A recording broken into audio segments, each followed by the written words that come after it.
Valparai accident Kerala മനസാക്ഷിയെ ഞെട്ടിച്ച, കേരളക്കരയാകെ ദുഃഖത്തിലാഴ്ത്തിയ ഒരു ആക്സിഡന്റ്. ഈ ആക്സിഡന്റ് നടക്കുന്നതിന് ഒരാഴ്ച മുന്നേ ഒരു സ്ത്രീ ഈ ആക്സിഡന്റിനെ കുറിച്ച് പ്രവചിച്ചു എന്ന് പറഞ്ഞാൽ നിങ്ങൾ വിശ്വസിക്കും. എന്നാൽ അങ്ങനെ ഒരു സംഭവം ഉണ്ട്. RV മായ എന്ന സ്ത്രീയാണ് ഇത് പ്രവചിച്ചത്. ഈ വീഡിയോ ഉണ്ടല്ലോ, ഇത് നിങ്ങൾ ഫുള്ളായിട്ട് കാണണം. എന്നാൽ മാത്രമേ ഇതെന്താണ് സംഭവം, ആ സ്ത്രീ പറയുന്നത് എന്താണ് കാര്യങ്ങൾ, അവരെന്തൊക്കെ പ്രവചിച്ചിട്ടുണ്ട്, അവർ പ്രവചിച്ചത് എന്തൊക്കെ ഇനി നടക്കാനുണ്ട് എന്നുള്ള കാര്യങ്ങളൊക്കെ ഈ വീഡിയോ ഫുള്ളായിട്ട് കണ്ടാൽ മാത്രമേ നിങ്ങൾക്ക് മനസ്സിലാവൂ. ഞാൻ ആദ്യമായിട്ട് ഇപ്പോ RV മായ അയച്ച പോസ്റ്റ് ചെയ്ത ആ ഇൻസ്റ്റാഗ്രാം പോസ്റ്റ് ഒരു 4-5 പോസ്റ്റ് ഉണ്ട്. 4-5 അല്ല, ഞാൻ അതിന് കുറച്ച് സെലക്ട് ചെയ്തിട്ടാണ് എടുത്തിട്ടുള്ളത്. അത് ഞാൻ ഒന്ന് വായിക്കാം. അതിന്റെ ആദ്യത്തെ പോസ്റ്റ്: ഈ അപകടം കൃത്യമായി മുൻകൂട്ടി കണ്ടു. ഞാൻ പോസ്റ്റ് ഇട്ടിട്ടും ആരും ശ്രദ്ധിച്ചില്ല. 7K ഫോളോവേഴ്സ് ഒന്ന് ഷെയർ ചെയ്തെന്നെങ്കിൽ ഒരു പക്ഷേ പോസ്റ്റ് കണ്ട് കൂടുതൽ ആളുകൾ ശ്രദ്ധിച്ചേനെ. ഇപ്പോൾ ഈ സംഭവം നടന്നിട്ട് പ്രവചനത്തിന് ശേഷം ഈ 7K ഫോളോവേഴ്സ് എന്നുള്ളത് ഇപ്പൊ 35K 36K അങ്ങനെ ആയിട്ടുണ്ട്. അടുത്തത്: നടക്കാൻ പോകുന്ന ചില ദുരന്തങ്ങൾ മുൻകൂട്ടി കണ്ടു പറയാനുള്ള ടെലിപ്പതി ചെറിയ കാര്യം അല്ല. ആ കാണുന്ന കാര്യത്തിനെ തടഞ്ഞു നിർത്താൻ എനിക്ക് കഴിയുന്നില്ല, പക്ഷേ അതിന്റെ തീവ്രത കുറക്കാൻ കഴിയും. 16 പേർ, അതിൽ 3 കുട്ടികൾ എന്നത് കുറക്കാൻ പറ്റി. 8 പേരും ഒരു കുട്ടിയും എന്നതാക്കിയത് ഒരു പക്ഷേ സ്പിരിച്വൽ കമ്മ്യൂണിക്കേഷൻ പ്രയോഗിച്ചത് ആവാം, എനിക്കറിയില്ല. ഇതുപോലുള്ള ദുരന്തങ്ങളിൽ കൂടുതൽ ചെയ്യാൻ കഴിയുമെങ്കിൽ ഞാൻ ചെയ്യാൻ ശ്രമിക്കും. നിങ്ങൾ കൂടി ശ്രദ്ധിക്കുക എന്റെ പോസ്റ്റുകൾ. അടുത്ത പോസ്റ്റ് എന്ന് പറയുന്നത് ഇപ്പം ഈ വാൽപ്പാറ അപകടത്തിനെ കുറിച്ചിട്ട് അവര് ഇട്ട പോസ്റ്റാണ്. വലിയൊരു അപകടം, അതായത് ബസ് കൊക്കയിൽ താഴ്ചയിൽ മറിഞ്ഞു. 3 കുട്ടികളടക്കം 16 പേരോളം ഈ അവധിക്കാലത്ത് മരിക്കുന്നതായി കാണുന്നു. പോകുന്നവർ എല്ലാം വളരെ ശ്രദ്ധിക്കണം. It's telepathy. ഇവരിട്ടിരിക്കുന്ന പോസ്റ്റ് എന്ന് പറയുന്നത് ഏപ്രിൽ 11-ാം തീയതിയാണ്. വാൽപ്പാറ അപകടം നടക്കുന്നത് ഏപ്രിൽ 17-ന്. അപ്പോൾ അതിൽ എന്തോ കാര്യമായിട്ടുണ്ട് എന്നുള്ളതാണ് ആളുകൾ മനസ്സിലാക്കാം. ഇതൊക്കെയാണ് അവരുടെ പ്രവചനങ്ങൾ. ഇതുപോലെ പിന്നെ അഡ്വക്കേറ്റ്മാരുടെ മരണത്തിന്റെ പ്രവചനം, അതേപോലെ വയനാട് ദുരന്തം, ഇതൊക്കെ ഇവര് പ്രവചിച്ചിട്ടുണ്ട്. ഞാൻ ഈ പ്രവചനം എന്ന് പറയുന്നത് ഇവര് പറയുന്നത് ടെലിപ്പതി, ഇത് ടെലിപ്പതിയാണ്, ടെലിപ്പതി കമ്മ്യൂണിക്കേഷൻ ആണ് എന്നാണ്. Actually this is not a telepathy. ഇത് ടെലിപ്പതി അല്ല. ടെലിപ്പതി എന്ന് പറഞ്ഞാൽ എന്താണെന്ന് വെച്ച് കഴിഞ്ഞാൽ ഒരാളെ മനസ്സിലുള്ള ചിന്തകൾ, അത് വാക്കുകൾ, അതേപോലെ ശരീരഭാഷകൾ, ഇതൊന്നുമില്ലാതെ മറ്റൊരാളിലേക്ക് പോകുന്നു എന്നതാണ് ടെലിപ്പതിന്റെ നിർവചനം എന്ന് പറയുന്നത്.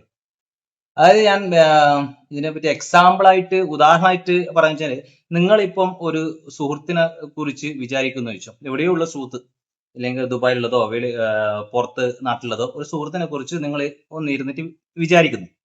അപ്പൊ ആ വിചാരിക്കുന്ന സമയത്ത് തന്നെ നിങ്ങൾക്ക് അയാളുടെ ഫോൺ വരുന്നു. അപ്പൊ നിങ്ങൾക്കൊരു ഇതുണ്ടാവുമല്ലോ, ഒരു എക്സൈറ്റ്മെന്റ് ഉണ്ടാവുമല്ലോ, എടാ ഞാനിപ്പം നിന്നെ പറ്റി വിചാരിച്ചിട്ടുള്ളൂ, നിന്റെ കോൾ വന്നുള്ളത്. ഇതിനെയാണ് ടെലിപ്പതി എന്ന് പറയുന്നത്. അതേപോലെ വേറൊരു ഉദാഹരണമായിട്ട് പറഞ്ഞാൽ, നിങ്ങളോട് വേറൊരാൾ ഒരു കാര്യം സംസാരിക്കാൻ വരികയാണ്. അപ്പൊ നിങ്ങൾക്കത് അവൻ എന്താണ് സംസാരിക്കാൻ വരുന്നത് എന്നുള്ളത് നിങ്ങൾക്ക് മനസ്സിലാവും. ഇതിനൊക്കെയാണ് ടെലിപ്പതി എന്ന് പറയുന്നത്. പക്ഷെ ഈ സ്ത്രീ എന്ന് പറയുന്നത് ഇത് ടെലിപ്പതിയാണെന്നാണ് എല്ലാ ഇന്റർവ്യൂയിലും എല്ലാവരോടും പറഞ്ഞ് നടക്കുന്നത്. പക്ഷെ ഇത് ആക്ച്വലി ഒരു ടെലിപ്പതി അല്ല. ഇത് നമുക്ക് പ്രഡിക്ഷൻ എന്ന് വിളിക്കാം. നമ്മൾ മുൻകൂട്ടി നമ്മൾ കാണുന്ന ഒരു പ്രഡിക്ഷൻ, അങ്ങനെ വിളിക്കാം നമുക്ക്. ഈ പ്രഡിക്ഷൻ തന്നെ പറഞ്ഞത് ഇപ്പം ജ്യോതിഷം അങ്ങനെയുള്ള കാര്യങ്ങളിലും തന്നെയില്ല. നീ കല്യാണം കഴിച്ചു കഴിഞ്ഞാൽ ഇത്ര 10-ൽ 7 പൊരുത്തമുണ്ട്, ഈ ജീവിതം നന്നായിരിക്കും എന്നെല്ലാം പറയുന്നില്ല. അതില് ഇങ്ങനെ ജ്യോതിഷം ജാതകം നോക്കി കല്യാണം കഴിച്ചതില് എത്ര കല്യാണം കുടുംബങ്ങൾ നന്നായിട്ടുണ്ടാവും അല്ലേ? ഒരു 1%, ഒരു 2%, അല്ലെങ്കിൽ 3% പോട്ടെ, ഒരു 50% ഈ ജ്യോതിഷികൾ കണിച്ചു കൊടുത്ത 10-ൽ 7 പൊരുത്തം അല്ലെങ്കിൽ 10-ൽ 9 പൊരുത്തം നോക്കിയിട്ട് കല്യാണം കഴിച്ച എത്ര കുടുംബങ്ങൾ നന്നായിട്ട് ജീവിക്കുന്നുണ്ട്, എത്ര കുടുംബങ്ങൾ പിരിച്ചിട്ടുണ്ട്. ഇതെല്ലാം നമുക്ക് ഇതിന്റെ ഒരു എക്സാമ്പിൾ ആയിട്ട് എടുക്കാൻ വേണ്ടി പറ്റും. അതായത് ഇത്തരത്തിലുള്ള കാര്യങ്ങൾ, ഈ പ്രഡിക്ഷൻ എന്ന് പറയുന്നതും അതേപോലെ ടെലിപ്പതി എന്ന് പറയുന്ന സംഭവങ്ങളൊക്കെ ഒന്നും ശാസ്ത്രീയമായിട്ട് സയന്റിഫിക്കലി ഇതൊന്നും പ്രൂഫ് അല്ല. നമ്മ ഒരു കാര്യങ്ങളും സയന്റിഫിക്കലി പ്രൂഫ് അല്ലാത്ത കാര്യങ്ങൾ വിശ്വസിക്കാൻ പാടില്ല എന്ന അഭിപ്രായം ഉള്ള ആളാണ് ഞാൻ. ഇപ്പൊ ഇത് എങ്ങനെ മാച്ച് ആയെന്ന് ചോദിച്ചു കഴിഞ്ഞാൽ നമ്മൾ ഇപ്പൊ ലോകത്തിൽ തന്നെ അല്ലെങ്കിൽ കേരളത്തിൽ തന്നെ എടുത്തോ, ദിവസവും എത്രയധികം ആക്സിഡന്റ് നടക്കും. ഞാൻ ആക്സിഡന്റ് നടക്കണമെന്നോ അങ്ങനല്ല ഞാൻ പറഞ്ഞിരുന്നത്. ലോകത്തിൽ കാര്യം നോക്കിക്കഴിഞ്ഞാൽ എത്രയധികം ആക്സിഡന്റ് നടക്കുന്നു. അപ്പോ നമ്മ ഒരു കാര്യം പ്രഡിക്റ്റ് ചെയ്ത് കഴിഞ്ഞാൽ ഇന്നൊരു ഞാനൊരു വിമാന അപകടം സ്വപ്നം കാണുന്നു. ഞാനൊരു വിമാന അപകടം വരുന്നതായിട്ട് കാണുന്നു. പിന്നെ ഇത്രയധികം ആൾക്കാർ മരിക്കും എന്ന് പറഞ്ഞു കഴിഞ്ഞാൽ ഇതൊരു 3 കൊല്ലോ 4 കൊല്ലോ 5 കൊല്ലോ 10 കൊല്ലോ കഴിഞ്ഞിട്ട് ഒരു വിമാനാപകടം നടന്നു കഴിഞ്ഞാൽ, ഞാൻ അന്ന് പറഞ്ഞില്ലേ ഒരു വിമാനാപകടം നടക്കും, ഇത്ര പേർ മരിക്കും എന്നൊന്ന് പറഞ്ഞാല് ഇതൊക്കെ എങ്ങനെയാണ് വിശ്വസിക്കാം? ഇത് നടക്കാം, നടക്കാതിരിക്കാം, എന്ത് വേണമെങ്കിൽ സംഭവിക്കാം. അപ്പോ ഇപ്പൊ നമ്മൊരു ഇതേപോലെ ഒരു ട്രെയിൻ അപകടം നടക്കുന്നു എന്ന് ഞാൻ ഇരുന്നിട്ട് പറഞ്ഞാണെങ്കിൽ ചിലപ്പോൾ അത് 2 ദിവസം കഴിഞ്ഞ് നടന്നു കഴിഞ്ഞാൽ ആ പ്രഡിക്ഷൻ മാച്ച് ആവും. അപ്പോൾ ഇതൊരു വല്ലാത്തൊരു ഇതിലേക്ക് പോകും. അതാ 2 ദിവസം മുന്നേ ഒരാൾ പ്രവചിച്ചിട്ടുണ്ടായിരുന്നു ഇങ്ങനെ ട്രെയിൻ അപകടം നടക്കും. ഈ പ്രഡിക്ഷൻ മാച്ച് ആവുന്ന സമയത്താണ് ഇതിലേക്ക് ആളുകൾ ആകർഷിക്കപ്പെടുക. ഞാൻ ഈ ആർ.വി. മായയുടെ കാര്യത്തിൽ എനിക്ക് തോന്നിയ ചില സംശയങ്ങളും കാര്യങ്ങളുണ്ട്. അതുകൊണ്ട് ഞാൻ ഇവിടെ ഇൻസ്റ്റാഗ്രാം ഇപ്പോൾ സ്റ്റാർട്ട് ചെയ്ത കാലം തൊട്ടില്ല ഇൻസ്റ്റാഗ്രാം ഫുള്ളായിട്ട് തപ്പി അതിനെ ഫുള്ളായിട്ടൊന്ന് ചെകഞ്ഞ് നോക്കി. അതിൽ നോക്കിയപ്പോൾ എനിക്ക് മനസ്സിലായിട്ടുള്ളത് ഇവര് വേറെ കൂടെയാണ് പ്രെഡിക്റ്റ് ചെയ്ത് വാട്സപ്പിൽ ഇവരൊരു ഗ്രൂപ്പ് ഉണ്ട് എന്നാ പറയണേ. ആ ഗ്രൂപ്പിലേക്കാണ് ഇങ്ങനെയുള്ള പ്രഡിക്ഷൻ ചെയ്തിട്ടുള്ള കാര്യങ്ങളൊക്കെ അയക്കുക. അതിനുശേഷം ഇൻസ്റ്റാഗ്രാമിൽ പോസ്റ്റ് എന്ന് പറയും. ഇപ്പം പ്രിഡിക്റ്റ് ചെയ്യേണ്ട കാര്യങ്ങൾ കുറച്ച് ചുരുക്കം മാത്രമേ ഉള്ളൂ. ഒരു 5 6 മാത്രമേ ഉള്ളൂ. അതില് എല്ലാം എന്ന് പറഞ്ഞു കഴിഞ്ഞാല് ഒന്നുകിൽ ദുരന്തങ്ങൾ, അല്ലെങ്കിൽ മരണം, അല്ലെങ്കിൽ ആക്സിഡന്റ്, ഇങ്ങനെയുള്ള കാര്യങ്ങളാണ് ഇവര് പ്രിഡിക്റ്റ് ചെയ്തിട്ടുള്ളത്. ഏതെങ്കിലും ഒരു നല്ല കാര്യം ഇതുവരെ പ്രിഡിക്റ്റ് ചെയ്തിട്ടുള്ള ഒരു പോസ്റ്റുകളും കണ്ടിട്ടില്ല. ഇതിന്റെ കൂടെ തന്നെ ഞാൻ പറയുന്നത് ഈ ആഭ്യമായ ഒരു ഇന്റർവ്യൂ കൊടുത്തിട്ടുണ്ട്. മറുനാടൻ മലയാളി എന്ന യൂട്യൂബ് ചാനലിൽ ഒരു ഇന്റർവ്യൂ കൊടുത്തിട്ടുണ്ട്. ആ ഇന്റർവ്യൂവിൽ ഇവര് പറയുന്നുണ്ട്. ഞാൻ വേണമെങ്കിൽ അത് ഇവിടെ പ്ലേ ചെയ്യാം. ബസ് തന്നെയാണ് കാണുന്നത്. ബസ്സിന് ഏറ്റവും കൂടുതൽ അങ്ങനെ കാണാൻ പറ്റുന്നത് ദുരന്തങ്ങളും നമുക്ക് വരാനുണ്ടാകുന്ന അപകടങ്ങളും ഒക്കെ തന്നെയാണ്. അപ്പം നമ്മൾ അപകടത്തിനെയും ദുരന്തത്തിനെയാണല്ലോ കുറയ്ക്കേണ്ടുന്നത്. അപ്പം അതുകൊണ്ട് ഞാൻ അങ്ങനെയുള്ള പോസ്റ്റുകൾ കഴിവതും മാക്സിമം ആൾക്കാരിലോട്ട് എത്തിക്കാനും ആൾക്കാരെ അവെയർ ചെയ്യാനും വേണ്ടിയിട്ടാണ് പോസ്റ്റ് ഇട്ടത്.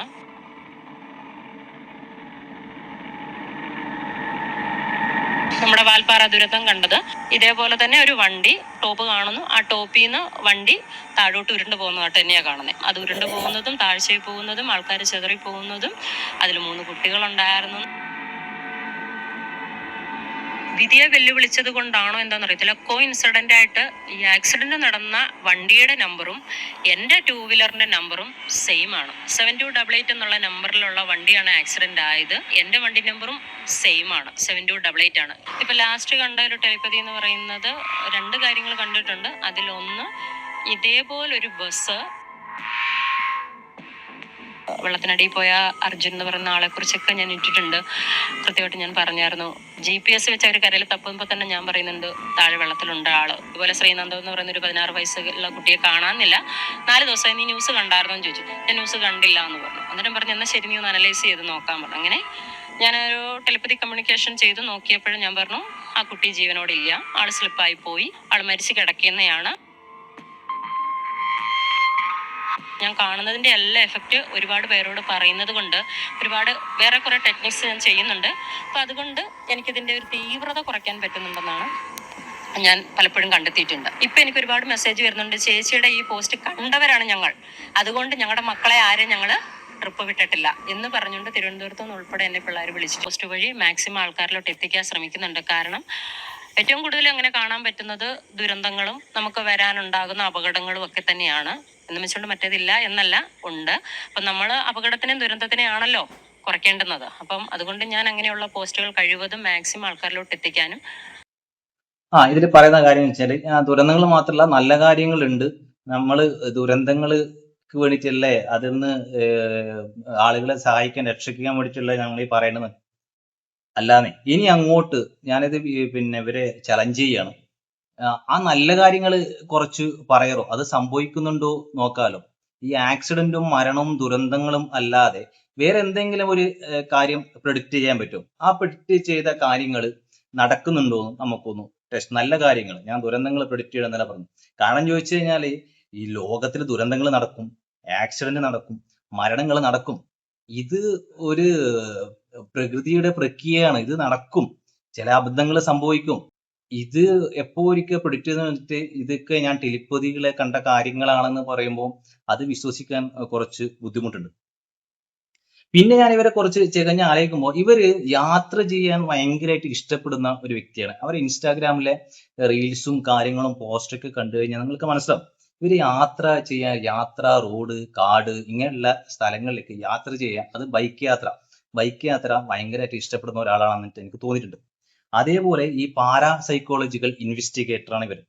അതിനെ കുറിച്ച് നിങ്ങൾക്ക് അറിയോ? അതായത് പ്രേതങ്ങളെ കുറിച്ചുള്ള അന്വേഷണങ്ങൾ, അതേപോലെ അപ്രത്യക്ഷമാകുന്ന ചില സംഭവങ്ങളെ കുറിച്ചുള്ള അന്വേഷണം, പിന്നെ അതായത് മിസ്റ്റീരിയൽ ആയിട്ടുള്ള ഇതിനെ കുറിച്ചുള്ള ഒരു ഇൻവെസ്റ്റിഗേറ്റർ ആണ് ഈ RV മായ എന്ന് പറയുന്നത്. ഇങ്ങനെ ഇതിന്റെ ഈ പ്രേതം, ഈ മിസ്റ്റീരിയൽ ഇതെല്ലാം ആയിട്ട് നടക്കുന്ന മേഖലയിലുള്ള ഇവർക്ക് ഇങ്ങനെയുള്ള സംഭവങ്ങൾ അവരെ സ്വപ്നത്തിലോ അല്ലെങ്കിൽ മനസ്സിൽ ഓട്ടോമാറ്റിക് ആയിട്ട് ഇങ്ങനെയുള്ള കാര്യങ്ങൾ നടക്കും എന്ന് തോന്നലുണ്ടാവും. അത് സ്വാഭാവികമാണ്. ഇതിനൊക്കെ ഒരു സയന്റിഫിക്കൽ പ്രൂഫ് വേണം.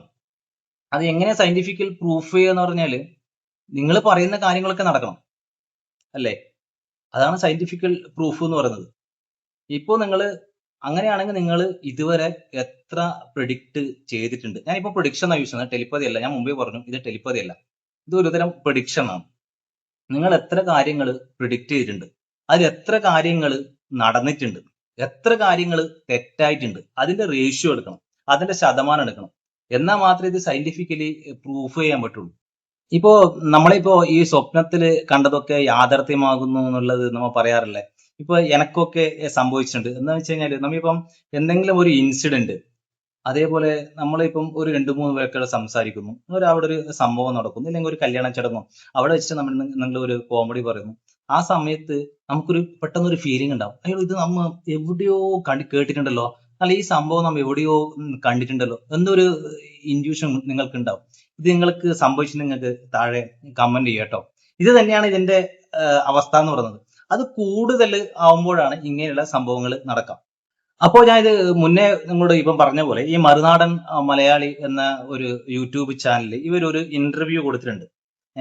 അതിൽ അവര് പറയുന്നുണ്ട് ഇനി നടക്കാൻ പോകുന്ന സംഭവങ്ങളെ കുറിച്ച് പറയുന്നത്. അതിലൊന്ന് അവര് പറയുന്നത് ആതിരപ്പള്ളി വെള്ളച്ചാട്ടത്തിന്റെ മുകളിൽ നിന്ന് ഒരു കുട്ടി മരിക്കുന്ന സംഭവം, അതേപോലെ ഒരു ബസ് കൊക്കയിലേക്ക് മറിഞ്ഞിട്ട് മരിക്കുന്ന സംഭവം കാണാം. അതിന്റെ അടിയിൽ തന്നെ കമന്റ്സ് ഉണ്ട്, ഇപ്പം ബസ് ഒരു പിന്നെ ജമ്മു കാശ്മീരിലെ, ഞാൻ ന്യൂസ് കണ്ടിട്ടില്ല, സത്യാന്ന് അറിയില്ല, ഒരു കൊക്കയിലേക്ക് മറിഞ്ഞിട്ടുണ്ടെന്നൊക്കെ പറയുന്നുണ്ട്. ഇപ്പോ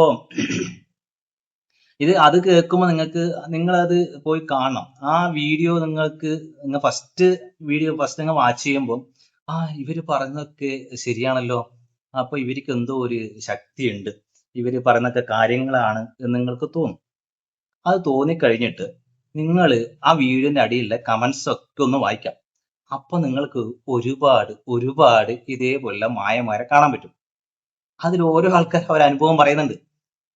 ചില ആൾക്കാർ വയനാട് ദുരന്തം ഞാൻ മുൻകൂട്ടി കണ്ടിട്ടുണ്ടായിരുന്നു, എനിക്കിത് നാട്ടുകാരോട് പറയാൻ പേടിയാണ്, വീട്ടിലുള്ളവർ പറയാൻ പേടിയാണ് എന്നൊക്കെ പറഞ്ഞിട്ടുണ്ട്. അതേപോലെ സുനാമി കണ്ടവരുണ്ട്. ഞാനത് ഇപ്പം പറയാൻ നിൽക്കുകയാണ്. ഞാനത് ഇതിന്റെ റിസർച്ച് ഒക്കെ നടക്കുമ്പോൾ ഇതിനിടയിലുണ്ട്, ഞാനൊരു ഇനിയൊരു സുനാമി സംഭവിക്കും, അതെന്റെ സ്വപ്നത്തിൽ വന്നിട്ടുണ്ട് ഒരു ചങ്ങായി ഒരു കമന്റ് ആയിട്ടുണ്ട്. ഇന്നിപ്പം ജപ്പാനില് പിന്നെ സുനാമി വരുന്നുണ്ട് പറഞ്ഞിട്ട് ന്യൂസ് വരുന്നുണ്ട്. ഇതൊക്കെ ഒരു ഇല്യൂഷനിൽ നടക്കുന്ന സംഭവങ്ങളാണ്. അതുകൊണ്ട് ഇതിലൊക്കെ ആരും ഒന്നും വിശ്വസിക്കേണ്ട കാര്യമൊന്നുമില്ല. അത് നിങ്ങൾക്കും പ്രെഡിക്റ്റ് ചെയ്യാനുള്ളൂ. നിങ്ങൾ ഒന്ന് ഇന്ന് എഴുതിയിട്ട് വാട്സപ്പിലോ അല്ലെങ്കിൽ ഫേസ്ബുക്കിലോ ഇൻസ്റ്റാഗ്രാമിലോ, ഞാൻ ദുരന്തങ്ങൾ പറഞ്ഞില്ല കേട്ടോ, അത് ദുരന്തങ്ങൾ നടക്കാതിരിക്കട്ടെ, ആക്സിഡന്റുകൾ നടക്കാതിരിക്കട്ടെ, അതിന് മാത്രം ആഗ്രഹിക്കേണ്ടത്. പിന്നെ എനിക്ക് ഈ ഒരു കാര്യത്തിൽ മാത്രമാണ് എനിക്ക് ഷോക്കായിട്ട് തോന്നിയിട്ടുള്ളത്. അതായത് ഈ വാൽപ്പാറ സംഭവം ആക്സിഡന്റ് നടന്ന ആ ട്രാവലറിന്റെ വണ്ടി നമ്പറും ഇവരെ വണ്ടി നമ്പറും ഒന്നാണ്. 7288 എന്ന നമ്പറാണ് രണ്ടുപേരും.